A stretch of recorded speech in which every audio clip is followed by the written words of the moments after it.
Hey, the exams are almost here. But you know what? I'm not feeling scared at all this time. Really, Bhumika? What's your secret?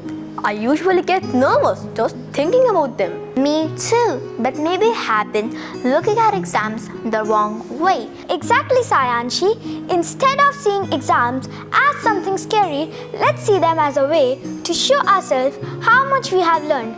They are not here to stress us out. They are here to help us grow. That's true.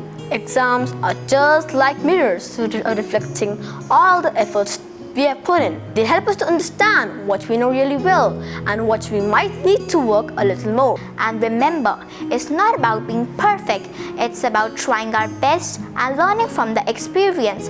Every exam is a step forward, not something to be afraid of. Let's face these exams with a smile. We've got the tools, knowledge, and support of our teachers and friends. So let's face these exams with courage and confidence.